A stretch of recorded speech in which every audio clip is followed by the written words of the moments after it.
ડિંડોલી વિસ્તારમાં રહેતી અને ઉધનામાં ધાગા કટિંગનું કામ કરવા જતી 17 વર્ષની તરુણીને ત્યાં જ રહેતા અન્ય ધર્મના યુવાને પ્રેમજલમાં ફસાવી દુષ્કર્મ આચર્યું હતું.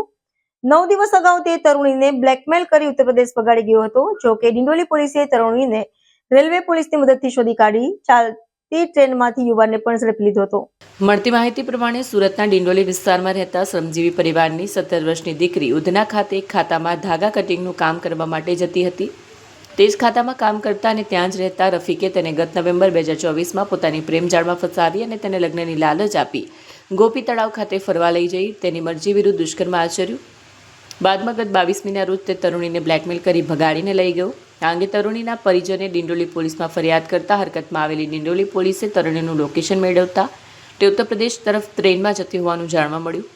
ડિંડોલી પોલીસે રેલવે પોલીસની મદદ મેળવીને તરુણીને ઝાંસી ખાતેથી ટ્રેનમાંથી મુક્ત કરાવી. જોકે તેને ભગાડી જનાર રફીક પોલીસને ચકમો આપી ફરાર થઈ ગયો. ડિંડોલી પોલીસે તરુણીને સુરત લાવી તેની પૂછપરછના આધારે આ અંગે ગુનો નોંધી તરુણીને ભગાડી જનાર અન્ય ધર્મના લબરમુછિયા રફીક મોહમ્મદ સુભાન અંસારી એને પણ ઝડપી લીધો હતો. હાલ પોલીસે વધુ તપાસ હાથ ધરી છે. પોલીસે આરોપીની અટકાયત કરી છે અને આગળની કાયદેસરની તપાસ હાથ ધરી છે. હાલ સુધીની તપાસમાં આરોપીનો કોઈ ગુનાહિત ઇતિહાસ નથી મળ્યો, પરંતુ બિહાર પોલીસ પાસેથી પણ તેની વિગતો મંગાવવામાં આવશે. એક સગીર દીકરીના અપહરણ અને તેની ઉપર બળાત્કાર બાબતે ડિંડોલી પોલીસ સ્ટેશનમાં તારીખ 30/1/2026ના રોજ એક ક્રિમિનલ કેસ દાખલ થયેલો છે. આ ક્રિમિનલ કેસ BNSની વિવિધ કલમો અને સાથે સાથે પોક્સો એક્ટની વિવિધ કલમો હેઠળ ગુનો દાખલ થયેલો છે. આમાં જે ભોગ બનનાર દીકરી જે છે એની ઉંમર 16 વર્ષ અને 11 માસની છે અને એના પિતાશ્રીએ આ ફરિયાદ જાહેર કરેલી છે. આ દીકરી આશરે 1.5 વર્ષ પહેલાં આ જે ગુનાનો આરોપી જે છે એની સાથે સંપર્કમાં આવેલી હતી, મિત્રતા થયેલી હતી અને એ અનુસંધાને પછી અવારનવાર એકબીજા સાથે વાતચીત કરતા હતા. અને જે આરોપી જે છે એ આ દીકરીને એવું કહ્યું કે હું તને પ્રેમ કરું છું અને તારી જોડે લગ્ન કરવા માગું છું એમ લાલચ આપી અને મિત્રતા એને વધુ ઘાટ બનાવી અને ત્યારબાદ તારીખ 6/9/2025ના રોજ આ દીકરીને ડિંડોલી ફ્લાવર ગાર્ડનની ત્યાં બોલાવી અને તેને રિક્ષામાં બેસાડી અને ગોપી તળાવ, સુરતમાં જે ગોપી તળાવ આવેલું છે ત્યાં લઈ ગયા અને ત્યાં લઈ અને આ દીકરીની મરજી વિરુદ્ધ આ આરોપીએ એના ઉપર બળાત્કાર કરેલો હતો. ત્યારબાદ તારીખ 22/1/2026ના રોજ આ દીકરીને લલચાવી અને એને એમ કહ્યું કે તારા ઘરેથી તારા લગ્ન બીજે કરી દેશે એમ કહી અને એને એનું અપહરણ કરી અને એને સુરત ઉધના નહેરથી લઈ જઈ અને ત્યાં સુરત રેલવે સ્ટેશને ત્યાં એને રેલવે સ્ટેશનમાં બેસાડી અને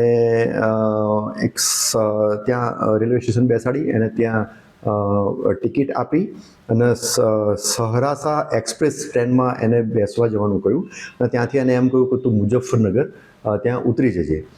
મીનવાઇલ આ જે સગીર દીકરી જે છે એને વચ્ચે મહોબા જંકશન ખાતે રેલવે પોલીસ એને સંપર્કમાં આવ્યો અને એમણે થોડી પૂછપરછ કરી. એમને થોડું ડાઉટફુલ લાગ્યું અને દીકરીએ પણ એમને જણાવ્યું કે આ રીતનો જે ઘટના બની છે તો દીકરી માઇનોર હોવાથી ત્યાં મહોબા જંકશન ખાતે રેલવે પોલીસે એમને ઉતારી દીધા અને પછી ડિંડોલી પોલીસ અને એમના પેરેન્ટ્સનો સંપર્ક કરેલો હતો.